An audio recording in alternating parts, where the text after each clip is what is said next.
Welcome to Critical Matters, a sound critical care podcast covering a broad range of topics related to the practice of intensive care medicine. Sound Critical Care provides comprehensive critical care programs to hospitals across the country. To learn more about our programs and career opportunities, visit www.soundphysicians.com. And now, your host, Dr. Sergio Zanotti. In today's episode of the podcast, we continue to discuss issues related to the management of COVID-19 respiratory distress. Our guest is Dr. John Marini. Dr. Marini is Director of Academic Programs and Research and Education for the Department of Medicine of the Regions Hospital in St. Paul, Minnesota. Dr. Marini is a pulmonary and critical care physician, a master educator, and a prolific researcher with hundreds of peer-reviewed publications. His research interests focus on cardiopulmonary physiology, management of acute respiratory failure, with an emphasis on patient-ventilator interactions occurring in the clinical setting. In most of his research, he has positioned himself at the interface between basic physiology and clinical medicine to develop insights into advancing clinical practice. John, welcome to Critical Matters. Thank you, Sergio. So a real pleasure to have you today and talk about this fascinating disease that we're dealing with. Obviously, very interesting times with COVID-19. And I thought that maybe a good place to start would be at a very high level with a Nietzsche quote that says, "There are no facts, only interpretations," and talk a little bit about evidence-based medicine during COVID-19 and getting your thoughts in terms of what that really means and how we apply it at the bedside. What I have noticed, John, looking at what's going on throughout our country, is that two very extreme positions, which seems to be the common fabric of our conversations in all arenas today, emerge. On one hand, I see people who have no regard for evidence-based and are trying all sorts of experimental therapies outside of the context of experimental trials. And on the other hand, these EBM or evidence-based medicine zealots who basically say that this is what we should do for every single patient. And I think that we all want to use the best available evidence, but the truth kind of lies somewhere in between of how we interpret evidence-based medicine. So I'm curious to hear how you think about this.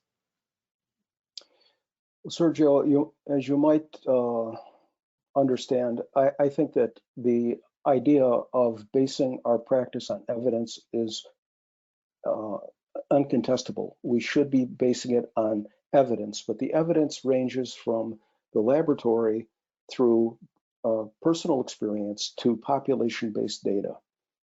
To have randomized clinical trials, you have to have a well-defined problem. You have to have alternatives that mean something and selected doses of therapies, if we're testing the therapy, that are perfectly applicable to the patient population you're studying.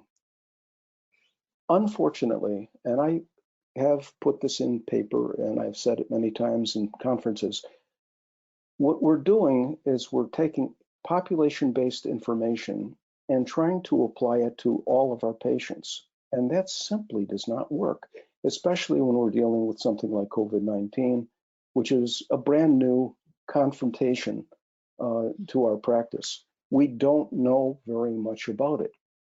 And the evidence that we have is not to be denied. It's from the laboratory. The only thing that can be tested regarding ventilator-induced lung injury is in the laboratory, is in the animals that unfortunately we have to sacrifice, but who give us information that we can use that's ironclad. Even our clinical studies that have looked at ventilator strategies make the leap between ventilator strategy and mortality through ventilator-induced lung injury. We don't know that. In fact, some people have contested that that is the explanation. So I'm not saying it isn't, but I am saying that we don't know those things. And yet people become very, shall I say, committed and passionate about applying only what's been published in papers, which itself is time-stamped. We're doing things differently today than we did 5 years ago. And I think that's to be reckoned with.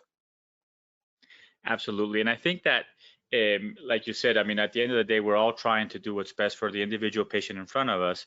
And that means taking the best available evidence and integrating that into our clinical observations and our understanding of physiology, which is dynamic, right? I mean, what I did, especially in the ICU, what I did this morning might be very different this afternoon.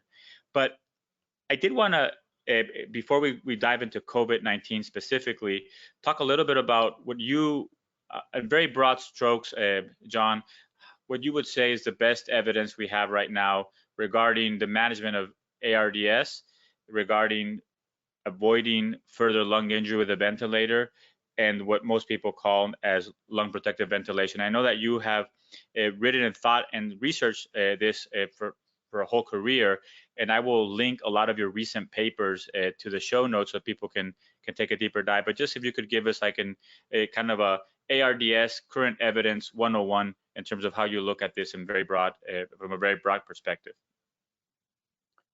Boy, that's a It's a tough one. That's a large assignment. Well, first of all, not all patients are equally vulnerable to what we do with the ventilator. For example, healthy individuals have strong lungs and are unlikely to injure them with any tidal volume that we apply or any PEEP that we use. For example, if you look at an exercising athlete, they are pouring tremendous amounts of power through their lungs with an intensity that is never seen in the intensive care unit. And yet these people do not injure their lungs significantly, if at all. So the predisposition is very important to begin with. Secondly, some patients will have vulnerabilities that relate not to what we do on the airspace side, but on the blood side. And COVID-19 is one of those conditions, I think, that exemplifies that. The major concern here is that we don't injure the healthy lung units of the ARDS lung. Now, whether or not you believe the baby lung concept that says that the air spaces that are functional are normally compliant, and we need to understand that the lung is not stiff but small. I happen to believe that's mostly true. With this small baby lung, we are applying an energy to each cycle that has the potential of overstraining the tissue and inducing injury.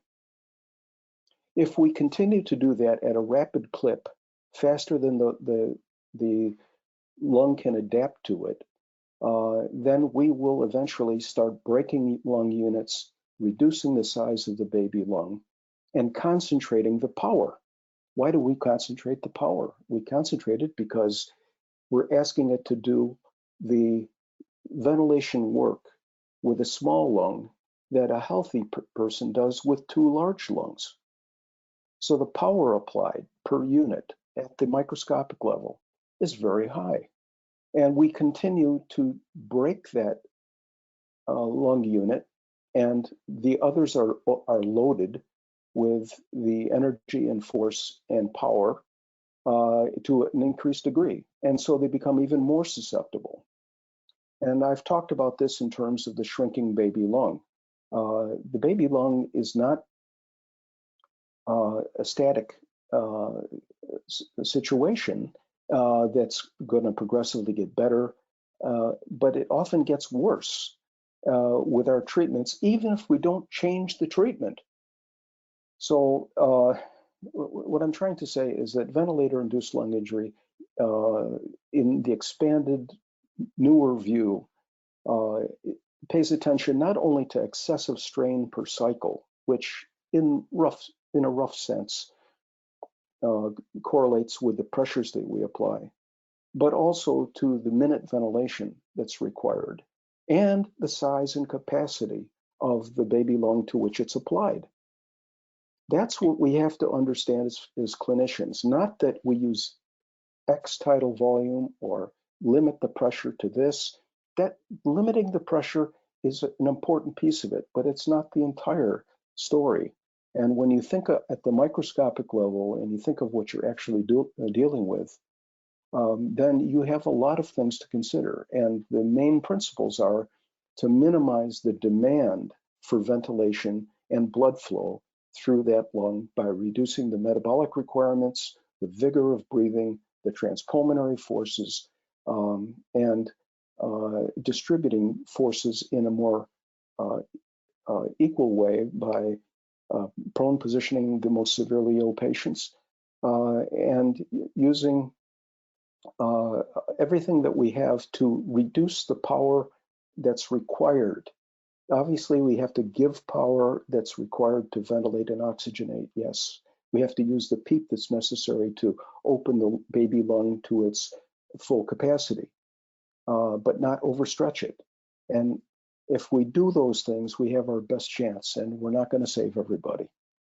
Absolutely. And I think that another area that comes to mind as an analogy that I want you to comment a little bit more, John, on is hemodynamic support, something that we still haven't figured out, but we have learned that when we're trying to evaluate the hemodynamic status of a patient, what we used to rely on were very static measurements, and now we talk about dynamic measurements.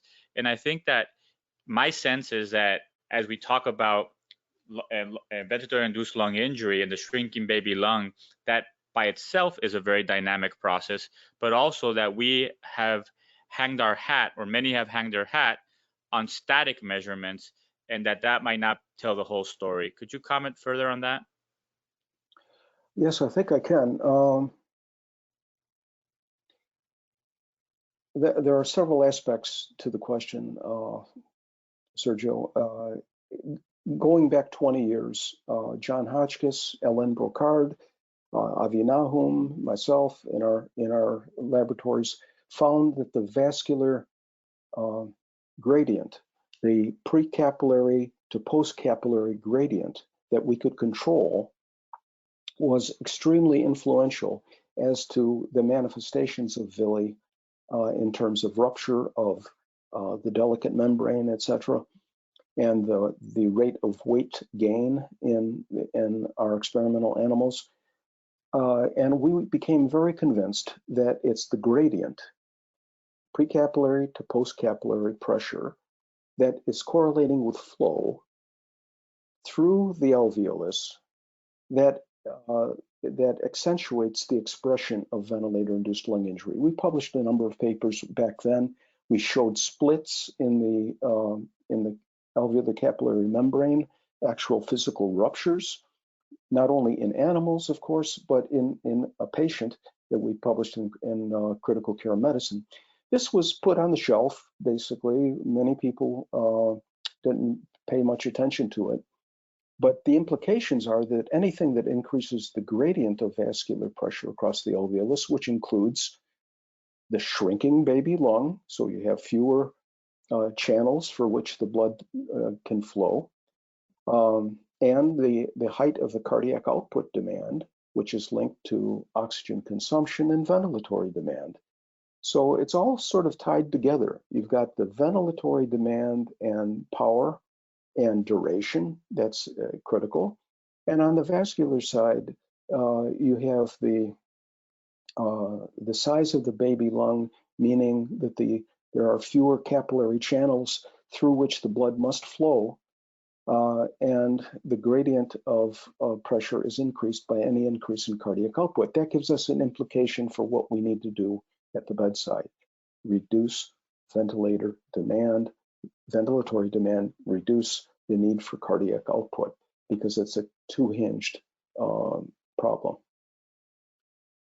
I don't know if that's all clear or not, Sergio, but there are stresses on the vessels. There's also edema that forms through permeable vessels as we increase the mean vascular pressures in the lung.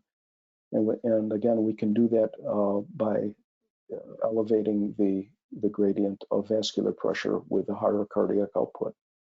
No, and I think that is very clear. And I think, like you said, it's an evolution of our understanding. And I think that a lot of clinicians at the bedside really look at, okay, my tidal volume is 6 mLs per kg, my plateau pressure is below 30, and I have X amount of PEEP, and now my oxygen is, my PO2 is above 60, I'm good. But like you mentioned, there's a lot of other considerations than those static measurements or that timestamp measurement that play into this. As principles, we should be very aware of and thinking of as our patients evolve. One of them is, like you said, the evolution of the patient itself. That baby lung might be shrinking, which means that the power we are producing on that lung with those same settings might be changing. But also, I think that the other part is that there's other ways of thinking of measuring that's more dynamic that would also be would be valuable. Do you find that driving pressure is more of a static or a little bit more dynamic measurement, or you would put them in the same category? Well, again, I've said this many times, I suppose, that what is driving pressure? How is it calculated? It's calculated as plateau pressure minus total PEEP. Those are both static values. It's how you get there and how frequently you get there and how much correlated that is with the static and dynamic strains that are occurring. The faster you reach a certain driving pressure, the more likely it is to put excessive strain on certain elements that are particularly vulnerable within the heterogeneous lung. So, by the way, and this is quite an aside, I am very interested to know whether these people who are reporting low compliance in COVID lungs are actually measuring total PEEP.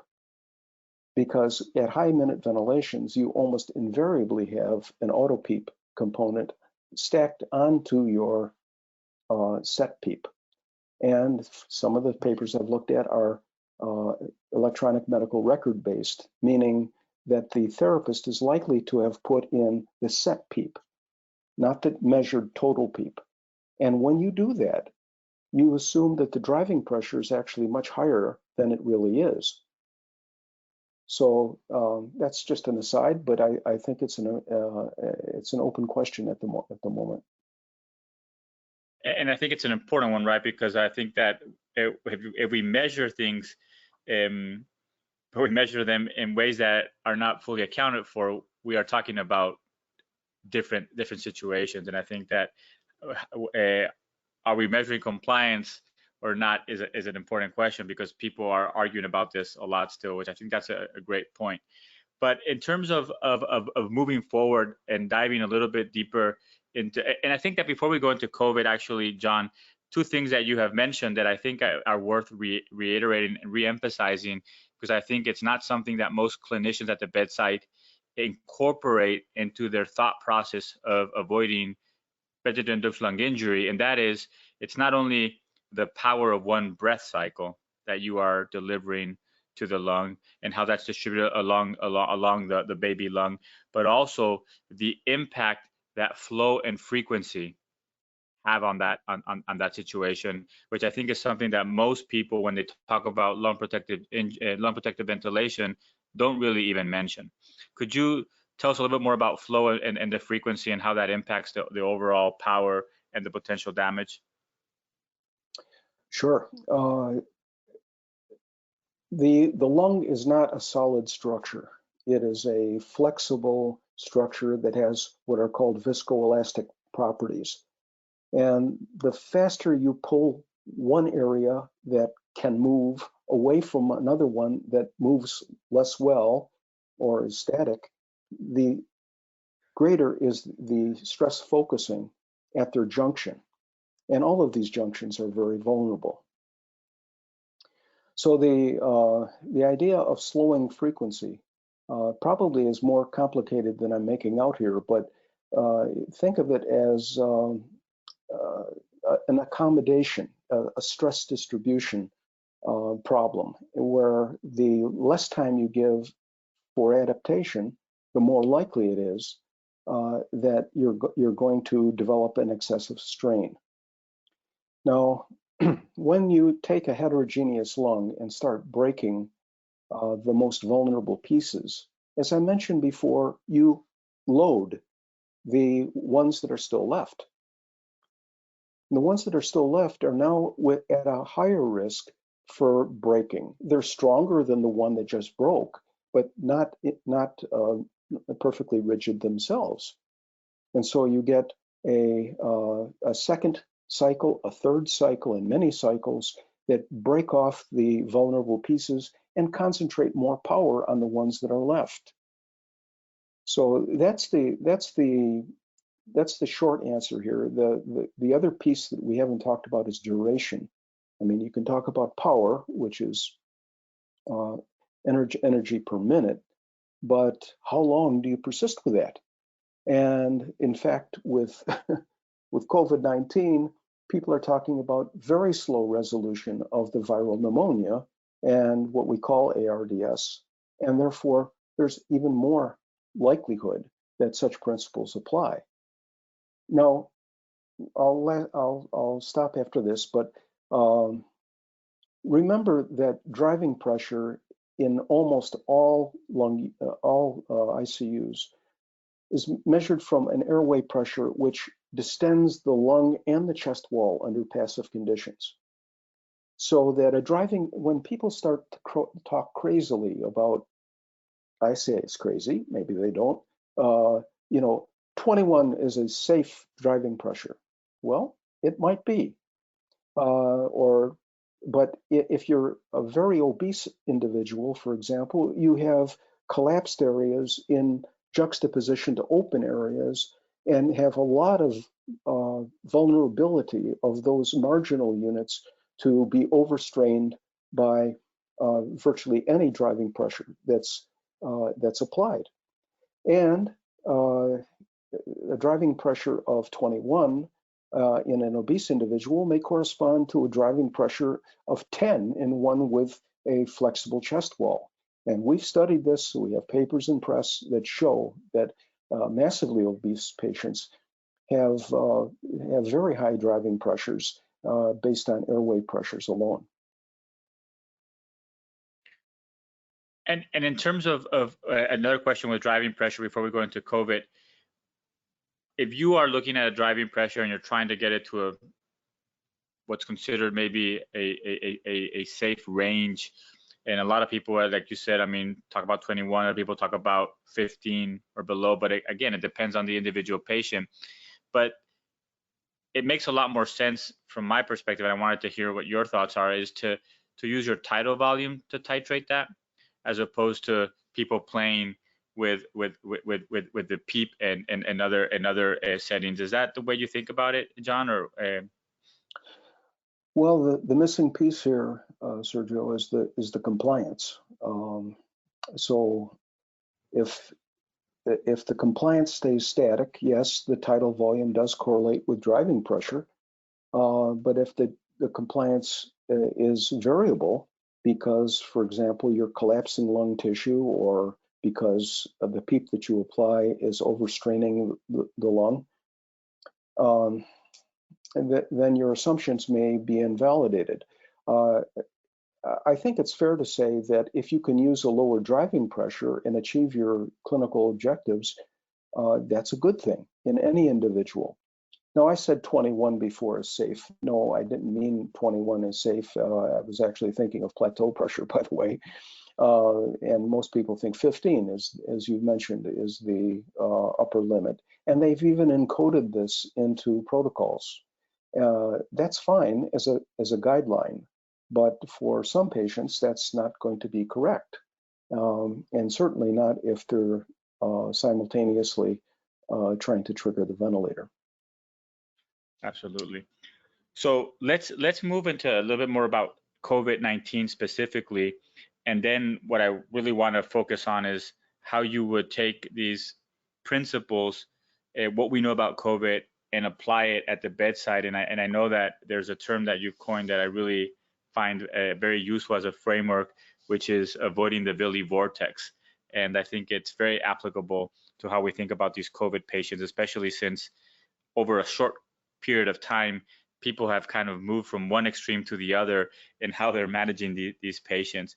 But in terms of COVID-19 associated respiratory illness, John, when this first came out, it was all about ventilators and all about being ARDS. Then people say, well, maybe it's not ARDS, and all sorts of theories or propositions came out. Some of them, I think, based on solid observations and physiology. Others just based, I think, on crazy talk, like this is high altitude pulmonary edema and things along those lines.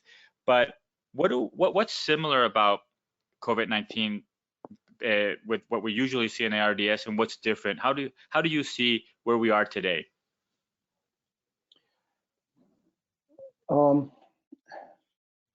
I think in many ways they are very similar, but it depends on when you are observing the patient.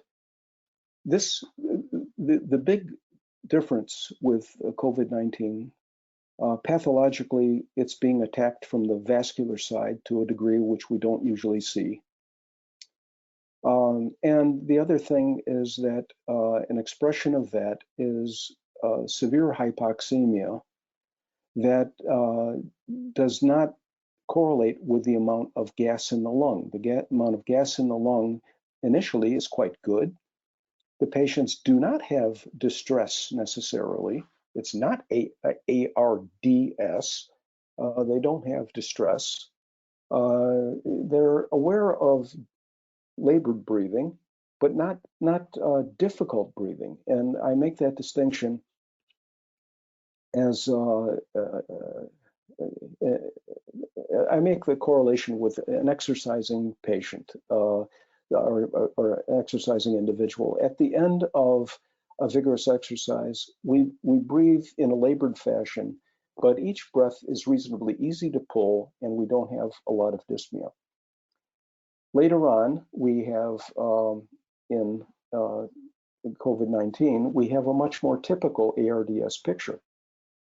This is what Luciano has called H, and to be truthful, I think we both understand that the L phenotype and the H phenotype are in the ICU. You're unlikely to see the L phenotype because that's an early phase problem when the patient does not look like they're in distress, does not look like they're in need of intubation and a mechanical ventilator, and can respond to nasal prongs, non-invasive ventilation, high flow nasal cannula, etc., and a wake-prone positioning without intubation.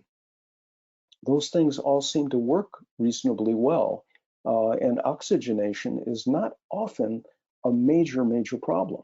It doesn't mean that the lungs can't be expanded and recruitable by PEEP. There always will be some recruitable lung units, as Luciano and I and colleagues showed many years ago. If you look at the pressure volume curve, even of a normal individual, you have simultaneous overdistension and recruitment going all the way to total lung capacity. In a normal individual, there's not much potential for recruitment. In the acute phase of pulmonary edema, you have a lot of potential for recruitment, but in both cases, you're always, when you apply PEEP, overdistending and recruiting. So I think you must understand that by the time the patients are intubated and come to the intensive care unit, they are more resembling our typical ARDS patient, whatever that is. It's a huge umbrella term, in the sense that they do have infiltrates that look a lot like we usually see. They do have low compliance.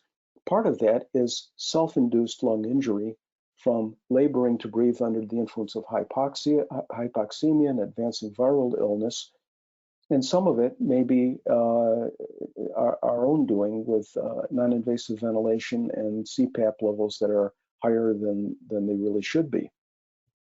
So I guess what I'm saying, Sergio, is that the principles of treating ARDS in the later stages are not very different from, the usual ARDS, But in the early phase, when you have a chance to interrupt that cycle and prevent the shrinking baby lung, you must take measures to do that, which may include early intubation in a patient who's showing a downward trend of labored breathing and even fatigue. That's a signal to go ahead, intervene, take control, because the self-induced lung injury, I don't like to call it P-silly. I think that's a silly term. Really, I think that could have been, it's memorable, but P for patient. It's redundant to say patient self-induced. Yeah, it's self-induced lung injury. And these patients are often pulling fairly high minute ventilations, as we've said before. Yeah, and I think that there's a lot here to dissect, John, but I wanted to separate it first. And I think that the idea of this L phenotype and H phenotype is a framework and its extremes.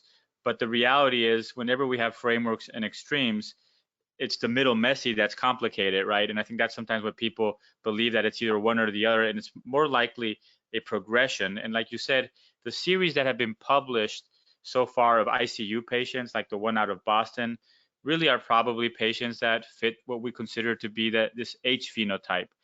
But I do believe, and maybe you can correct me and reinforce this, is that many clinicians, and myself included, early on, especially when people are intubated very quickly, would see behavior from a pulmonary dynamic that really fits that L phenotype, and CT findings that really fit that L phenotype. And my understanding is that the conception of this L phenotype is based on reported cases with measurements, with CT scans that people around the world have seen. Is that the evidence that we have? I mean, obviously it's not a randomized trial, but it's evidence based on what people have documented, correct? Absolutely. I think it was suggested by a recent letter that got known as description of L and H was based on a small experience. Hardly. Luciano, who is a close friend and colleague, is a lightning rod for all the information coming in from Lombardy and northern Italy, because he spent almost of his life in Milan, and also has connections throughout the scientific and clinical communities in Italy. They have thousands of cases, and they take CTs routinely on everyone, not something that every institution does. They saw early on the ground glass infiltrates scattered, not very much actually, in the periphery, with patients who had profound hypoxemia, and that led us to the idea that vasoplegia was a big part of the initial presentation. Vasoplegia meaning that the pulmonary blood vessels could not regulate their blood flow to match the ventilation. And so we had a lot of functional shunt as well as some true shunt going through injured areas. And furthermore, I think that we keep learning more and more about the endovascular or the endothelial dysfunction in this disease in COVID-19, which is not, again, unique to COVID-19. Other infections have also shown this, but more and more publications in terms of macrothrombosis, microthrombosis on biopsies and autopsies is emerging that really, I mean, supports more evidence that there's something going on at a vascular level, correct? Absolutely. I would emphasize that from measurements of D-dimer, for example, they tend to escalate as the disease advances. The virus is attacking all the blood vessels. It's caused an endothelitis, if you want to call it that, endothelium inflammation. That probably is the trigger or the main trigger for in situ thrombosis. That happens more late, we think, than early. And of course, most of the anatomic information we have is from autopsy patients who succumb late in their disease. Early on, it's a vascular problem, but it's more vasoplegia, as we said in our JAMA article. And I think that as we dive now into the management portion, John, I think it's important also to recognize that early on in the pandemic, especially here in the United States, I think there was a lot of emphasis on early intubation, which I still think is the right recommendation. But I think what people misinterpreted at the bedside was early intubation means you don't delay intubation for those who need it. It doesn't mean anybody who's hypoxic on a little bit of oxygen needs to be intubated. And I think that has been a change where everybody was being intubated if they were above 6 liters per nasal cannula, to a swing in the pendulum. They're saying we should avoid intubation. And I think at the end of the day, what we really want to do is support the patients, avoid as much as we can damage, and intubate them early when they need intubation, which I think is part of that trying to break the cycle of the VILI vortex. So maybe we can start talking about management specifically for COVID-19 by maybe sharing with us what you mean by the VILI vortex. Okay. We've been talking about it indirectly anyway. There are, in routine ARDS, there is the propensity for the most severe patients to enter a progressive cycle of injury to the baby lung units that are functional. That's a vortex, of course, is a whirlpool. It's a progressive contraction of the baby lung in this context. And that results from what we've talked about before. The structural elements of the lung are in the matrix that is between alveoli. And that matrix has fibrils that will break and load the rest of them with increased levels of power, and more damage is likely to occur, which will shrink the size of the lung, which will intensify the power from the airspace side, and you have a vortex. That's in the severe cases. In most cases, you don't go that far. In COVID-19, you have another vortex, if you want to call it that, or contributor to the vortex, which is the progressive influence of the viral infection, the viral pneumonia, for which we have no treatment. And more importantly, in this context, in the mechanical context, from the vascular side, there is a vortex. We've mentioned that as the lung shrinks, the velocity of blood flowing through that lung increases. The local velocity through the remaining baby lung increases. And the power, the energy, now thinking about the vascular side and the transpulmonary vascular pressure elevates. We don't have much data, but there is some that indicates that pulmonary hypertension occurs late or later.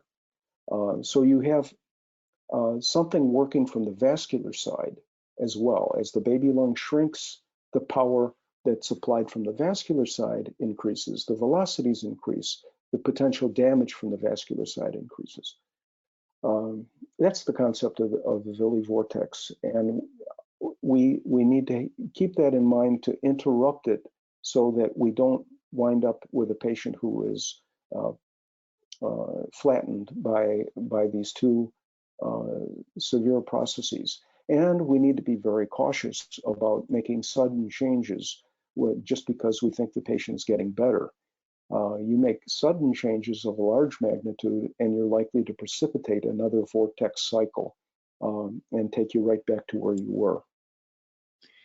And I think that especially in a disease where we don't have a specific therapy proven therapy yet, I think that doing the best supportive care that we can obviously is the best chance that these patients have. And I kind of see two extremes, and I've seen these patients, unfortunately, but I think that the right approach is obviously as many times a thoughtful walk through the middle. But on one extreme, I saw a lot of people or heard of a lot of people who come in with COVID-19, are very hypoxic and very quickly get intubated. And despite of their physiology, get put on a very low tidal volume, a very high PEEP, right? And a high frequency maybe, and those patients potentially could be harmed. On the other hand, I see the pendulum swing, John, to a point where people say, let's avoid intubation, let's put them on high flow. They're laboring, I put them on BiPAP, they're laboring, they keep laboring, probably producing a tremendous amount of self-induced lung injury, and then 3-4 days later, they're almost in extremis and they get intubated, and those patients also probably don't do very well. And I think that a lot of what people are trying to say is we should take what we understand so far of the disease, what we understand of lung injury, and kind of along the the middle walk a thoughtful approach to supporting these patients. And I think that you can break that up into different periods. So maybe we could start by, before these patients get intubated, they show up to the ED and they're hypoxic. How do you think about a COVID-19 patient along those lines, John? Well, we outlined it, I think, fairly well in the JAMA paper, which was restricted to just 1,000 words and one table. And so we put these thoughts together. Early on, just make the patient comfortable by restoring their oxygenation and keeping them calm. It's a very important thing to avoid strenuous efforts if you can. Many times you cannot. And if they are progressively pulling hard on their lung, they will have SILI, SILI, and need intubation. To delay as long as we usually do until we're forced into intubation, that is not rescue. That is that's letting the process go too far, too long. And in the first stage, I would worry about giving them enough ventilatory support with non-invasive ventilation or high flow nasal cannula. And by the way, these things are not contraindicated, as many people have written about, at least not in my mind. They haven't shown that the aerosolization is threatening the universe, as has been suggested by high flow nasal cannula. Yes, you can get little bits of information here and there that suggest it's not the best approach, but it may be the ideal approach for the patient, keeping them comfortable and relieving their hypoxemia and relieving anxiety, which is a big driver of oxygen consumption and the necessity for power applied to the lung, which is quite vulnerable from two sides. And pretty soon you will need to intubate those patients if you're not successful. If you are successful, great. Run with it. Let it play itself down to a point where the trend is positive. If the trend is negative, then you need to intubate soon. Yeah. And I think that it's very interesting how early on, I think in reports and treatments, and I think we kind of fell into the circular thinking, right? I decide to intubate somebody, so now they require mechanical ventilation, as opposed to treating them, like you said, with high flow oxygen, supporting them and watching them very closely. And then I find out when I start doing that, there's more and more people who obviously did not require intubation and that who actually were able to be treated like that. Now, many, like you mentioned, might require intubation because they're still struggling. And I think that an important distinction for the clinician here is that we should probably base our decisions on intubation less on fear of contagion, less on infection control issues and just a degree of hypoxia, which can be supported with oxygen, and more on whatever objective measure we can find of increased work of breathing, of labored breathing, like you said. And I think like physical exam, retractions of the suprafossa, the intercostals, feeling the sternomastoid, placing your finger on the trachea and seeing if there's tracheal tugging are all things that can help you identify somebody who's really taking these deep breaths, large tidal volumes, which I think would correlate with swings in pleural pressure and high transpulmonary pressures, which is what we're worried about, correct? I couldn't have said it better. Yeah, we need to concentrate on the vigor of the patient's breathing, and all of those physical signs are very important. I personally have swallowed more esophageal balloons than any patient in the course of my research career in the laboratory, and I know it's not that bad. But people don't seem to want to put esophageal balloons in patients. Okay, and maybe that's not the wisest thing to do in this setting, but certainly pay attention to the vigor of their breathing by the signs that you just pointed to. And before we move on to the intubation and mechanical ventilation portion, I just think that asking the patient who can cooperate in which position they feel better and checking the pulse ox is easy to do sometimes. I think people are adding all sorts of fancy names to this, but basically this awake prone positioning or non-intubated prone positioning or conscious prone positioning. Could you comment a little bit on how you would approach this in these patients who you're supporting with oxygen, and what would be the rationale behind it working? Well, Sergio, if the comparison is the semi-supine position in bed, then proning makes the most sense. Upright positioning, if the patient's fully awake and can be placed in a chair-like bed, that may work just as well as prone positioning for their oxygenation, and it may even be a little more comfortable and functional than the prone position. The prone position in most patients is comfortable enough for, a few hours maybe, but then you start to get tired and want to do something else, sit up again. And I certainly think that, awake prone positioning has a role, but functionally, if they're going to be put back into a face forward position, I would try the chair bed as a technique to get maximum value.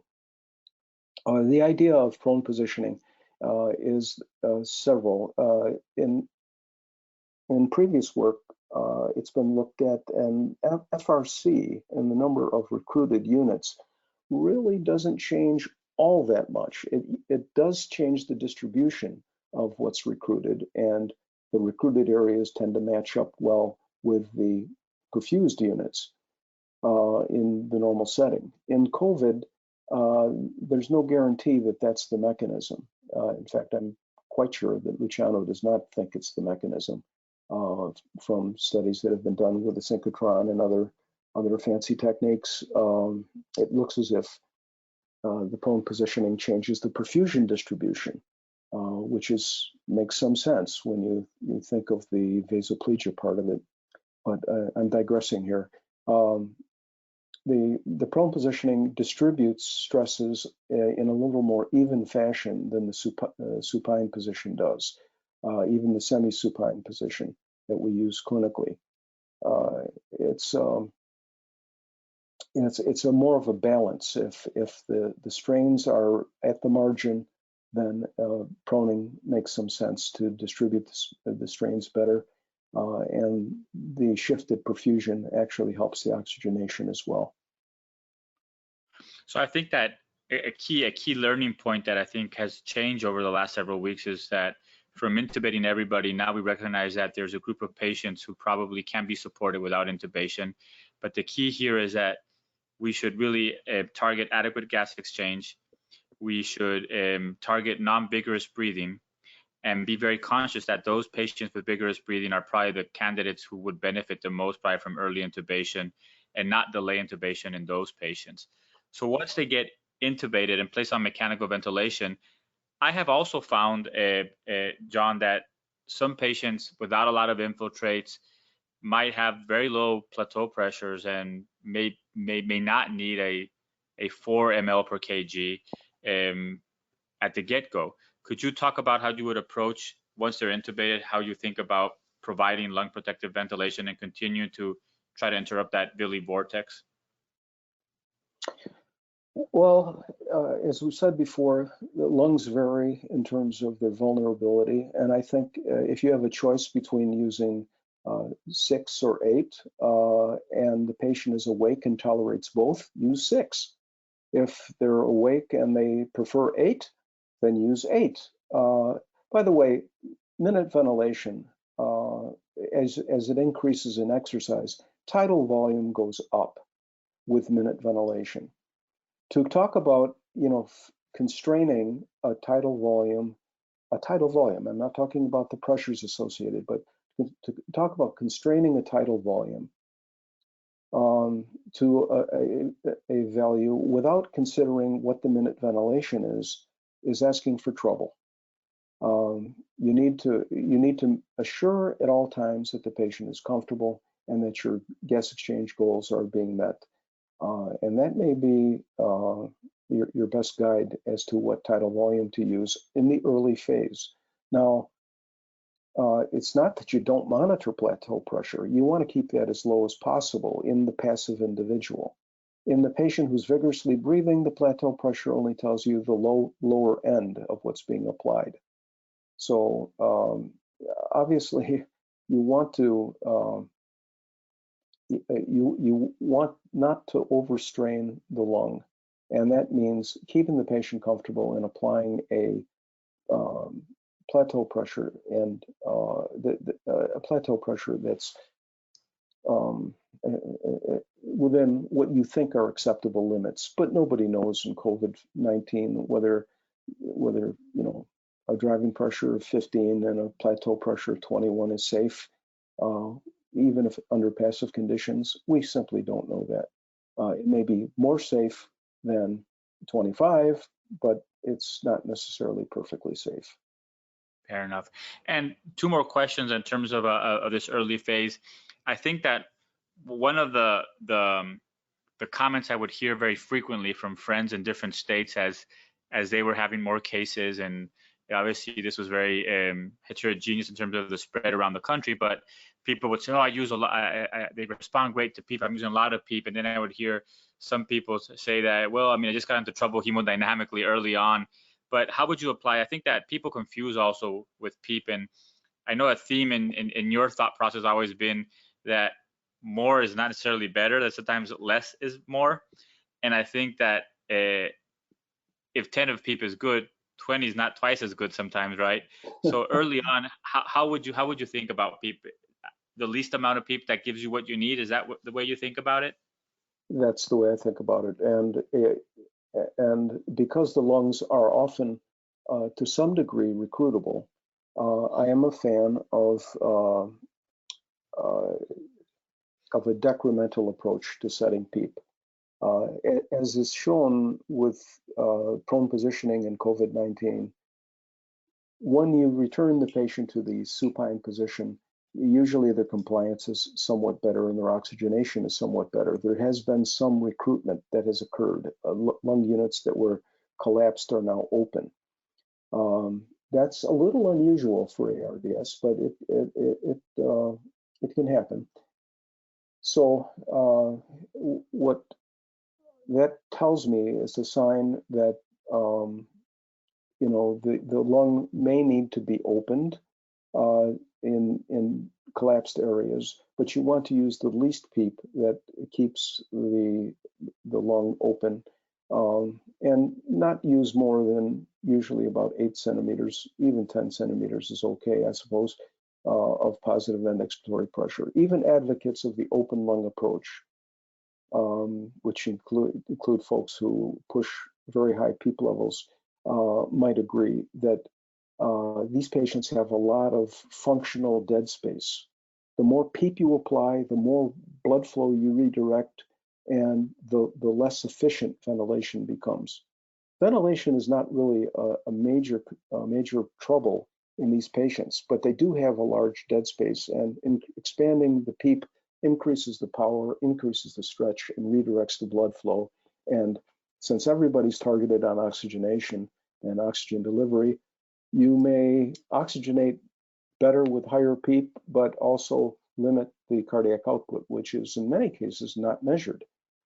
And when patients have flexible lungs, the hemodynamic component is very important. And I think that we a lot of the things that we talked about in this early phase obviously minimize the transpulmonary stresses, but you were getting to that in terms of the other part of this vortex that we worry about is the vascular stresses that might be very particular in COVID. What are simple clinical interventions that you think we could do at the bedside to try to minimize or try to optimize preventing vascular stresses? Well, the more evenly you can ventilate, the better. So prone positioning is part of the answer there. The major answer is reduce oxygen demand, meaning keep the patient calm. Don't be afraid to use sedation. And if the patient's fever is in evidence, bring it down. That'll help to some degree, but nothing helps quite as much as relieving the anxiety and any pain that they may be feeling. You want to reduce the blood flowing through the lung and still satisfy what the patient requires, and that means reducing oxygen demand. Excellent. And as the patients progress and become that baby lung continues to decrease in size and has a picture that's much more typical of what we call typical ARDS, some of these strategies might change a little bit, right? You might be considering a little bit different in terms of how you approach these patients. Could you talk about how you would manage the ventilator in somebody who you think this is a typical type H kind of phenotype at this point? I don't think I need to vary very much from what we wrote in the JAMA paper and from what folks are traditionally doing with ARDS. You know, if they're an H type, until you see major improvement in oxygenation and ventilation efficiency, put them in a prone position. Use all the benefits of prone positioning to your advantage. You may want to test the recruitability and decrementally set PEEP. You know, following driving pressure if you're using volume-controlled ventilation to set the positive end expiratory pressure in the later stages. You always want to keep in mind not applying plateau pressures that are inappropriate for that patient.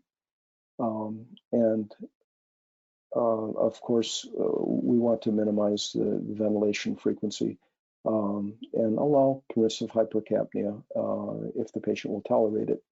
If the patient has metabolic acidosis for another reason, for example, they have kidney disease, you know, they're diabetic with kidney disease or whatever, then renal replacement therapy to reduce the acidosis is certainly indicated. Is there before we go into just a couple comments, John, on weaning, and I think that a lot of what we discussed so far is really based on attaining principles and objectives to protect the lung and to provide adequate gas exchange, minimizing the amount of vigorous breathing or the amount of patient-induced lung injury as well. A lot of people become very biased regarding the mode of ventilation. And I hear I've seen a lot of protocols for COVID specifically talking about you should do APRV in these cases, or you try APRV here, try APRV there. Does the mode really make a difference? Or what are your thoughts specifically on an APRV, or it's what we achieve with the mode that really matters?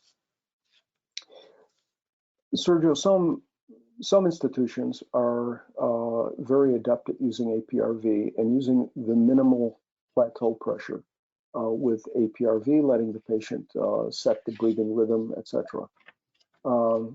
It depends on how you use any mode, whether or not it's going to be successful. Some people have reported SIMV being the ideal here. It could be.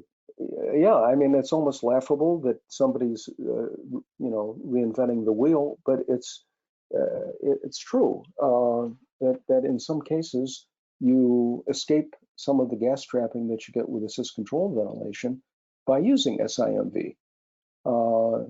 Now, it's it always is annoying to me when I get a paper to review that talks about this mode versus that mode. It all depends on how they're used. I could give some of my friends who I respect very much any mode, and they would be able to make it work. I'm not saying APRV is a bad idea, but don't use it with the objective of fully opening the lung, and protecting the lung that way. Because if you do that and you have a mix of L with your H, you may make things a lot worse, and the hemodynamics may actually come back to bite you. And plus, it's a mode that often is dependent on some spontaneous breathing activity, and unless the patient is kept comfortable, that can get out of control. So my advice is to use what you're familiar, comfortable with, and is logical to use given the principles we've talked about. And I think that that's an important message, because one of the things that I always tell people, and it also relates to other modalities like ECMO, for example. We're not going to really go down that rabbit hole, but what I tell people, if you normally do ECMO in your institution, you should do ECMO to the patients you feel would benefit. If you don't do ECMO in your institution, a COVID pandemic is not the time to start doing it, right? So right. You stick with what you know, especially when the numbers go up. But I do think it's important, because I do think a lot of people read, about like APRV, and they think that there's something magical about the mode, but really the point is we're trying to, with all the things that we don't know still, trying to apply these principles, and that's really the key here. Any words on weaning? And I think that this is something that you did mention in the JAMA paper, and that will be linked to the show notes. But also, I think it's a lot of people have talked about, and we've all observed that these patients don't have a short course. It takes usually days for them to get sick to the point where they get intubated, right? 10 days or more sometimes. It probably won't revert in 2 days, which I think makes sense. You have a mirror kind of recovery at the best. But I also know from my experience and people in our groups and people I've talked with that early on, being very aggressive with the weaning backfired, and these patients got reintubated. So what are your thoughts in terms of the weaning phase for COVID-19 specifically? Can be summarized easily. Go slow. Don't try to abruptly, do spontaneous breathing trials every day and then say the patient is ready for extubation. Because just as soon as you start to lighten up, you're loading that patient with more work to do. And if it's the baby lung that you're worried about, it could shrink down again. So go slow is what I would say. Use the techniques that are familiar to you, but it's not the usual problem we face in mechanical ventilation of too much sedation and lighten up and all that. No, you've got to keep them quiet, and you've got to keep them not necessarily paralyzed, but quiet, comfortable, with as much sedation as you need to use to achieve that objective. I don't know how many studies have been out there with dexmedetomidine in this setting, but that tends to be our go-to drug when we try to keep patients alert and comfortable, and as we try to wean them. And I think that also, since you mentioned dexmedetomidine, John, if you have a patient in the ICU on high flow or BiPAP, a low dose dexmedetomidine might be all they need to avoid that vigorous breathing. It might be a short course of that might be enough to avoid intubation. I think it's a great drug in that respect as well, that you can use it in non-intubated patients in the ICU, obviously. Well taken point. That's exactly the way I would have stated it, Sergio. Dex can really help you calm the patient down and avoid intubation in the first place. Well, I think that definitely a lot to talk, John. I really appreciate your time. Definitely, I think we're learning a lot about COVID-19 and how it impacts the lungs and the the amount of information being produced is amazing. I want to thank you for the things that you have put out in the last couple of weeks that I think are very thoughtful, and they'll all be linked on the show notes for our audience. One of the things we like to do in the podcast, John, is at the end kind of tap into the wisdom of our guest and talk about a couple of things that are unrelated to the clinical topic. Would that be okay? Yes, okay. So the first question relates to books, and I wanted to know if there are books that have influenced you the most or that you have gifted most often to others. Well, in medicine, clearly what set me on my current course was a book by J.F. Nunn that most of the readers have at least seen, Applied Respiratory Physiology.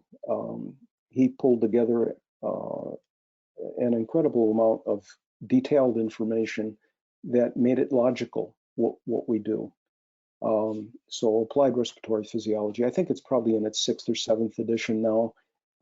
It's really a terrific book. A second one that helped me a lot in the academic setting has been Why Not Say It Clearly. I'm blanking on the author right now. He was a JAMA editor in the 70s, I believe, and it's a simple, short book. I often give it to my fellows to help them with writing. Why not say it clearly? You know, using the active voice, simple language, taking out all the debris, and making it dense enough to transmit all the information, but not so dense that people can't understand it. And I think that not only in medicine, but in general, the ability to write clearly reflects an ability to think clearly, right? And the beauty of writing, I think, is that it benefits the person who writes it, but also benefits the person who reads it, right? So Yeah, it really, I so. mean, Yeah. it is a big plus. So definitely that we'll definitely link those. Any books outside of medicine that have been of interest for you or that you've gifted often? Oh yeah. I don't gift them very often, and I don't know that I've ever gifted this one, but the book's by Boorstin, Boorstin, from Yale University, is a scholar. I don't think he's still writing anymore, but the first book I read by him is a very long one, but it's called The Discoverers. And the discoverers include people who found out fundamental facts about the way the world works. And of course, he covers people like Galileo and the discoverers who learned how to actually navigate longitude. Latitude is easy, longitude is difficult. And sailors needed that in order to hit the open ocean and cross the seas. So just the process of discovery is really critical to my development as a scientist. And I really think, if I can make a very controversial statement, I think in medicine we're given an impossible task. And the only way that I feel comfortable in treating patients is to stay nervous about your decisions, check on what you think was right, because you don't know how that patient is going to respond. You can guess, but you don't really know. And one of the things that we do in medicine that may be ethically debatable is to put a white coat on a young person and say, now you're a doctor, go out and make decisions for people. And then put them on a time schedule and make it critical that they make decisions very very quickly, and sometimes in an overloaded fashion. They don't know, but they do prescribe, and they do send them for tests and so on. And I think almost every doctor who really is honest with himself says, you know what, I don't feel comfortable unless I'm sure. And I can only be sure if I know mechanism. And when I don't know mechanism, I've got to explain it to the patient that I don't know what's going to happen. But this is what the direction I think it's going, and be honest with yourself. I think that's a great point. And I think that it also speaks to the idea, and the way I think about it is that you become a better doctor by having better questions, not by having answers. And I think it just speaks to the immensity of what we don't know, right? And being comfortable with that, and recognizing that. I think that early on people are a little bit overconfident on what they think they know, and don't really appreciate how much they don't. Well, if I can close with a quote Absolutely. that I use a lot. Bertrand Russell was a great philosopher, British philosopher, and not that I've read a lot of his work, but I have read this quote, which I think is wonderful. Fools and fanatics are always so sure of themselves, and wiser people so full of doubt. Fools and fanatics. And I can't think of a political example off the top of my head, but maybe you can. Wiser people are always so full of doubt. And so I don't feel embarrassed to be doubting myself. And I have principles in mind. The ones I'm fanatical about are very few. The one I'm absolutely sure about are the physiologically based, physics-based, mathematics-based principles. And that's what I've tried to put down in the energy papers, the power, the shrinking baby lung, and watch for it. There's an editorial coming out probably next month in Critical Care Medicine called, are you ready for this? Dealing with the cards of COVID-19. And it's a longer exposition of the principles that we try to put down in the JAMA paper. So we'll definitely look out for that one, and I'll link the other ones that are out already in electronic format. John, I really enjoyed the conversation. I really appreciate you sharing your time with us, and hope to have you back on the podcast and to be able to see you soon. Okay, Sergio, really good. Thanks a lot. Thank you for listening to Critical Matters, a Sound Critical Care podcast. Make sure to subscribe to Critical Matters on Apple or Google Podcasts and share with your network. Sound Critical Care is transforming the way critical care is provided in hospitals across the country. To learn more, visit www.soundphysicians.com.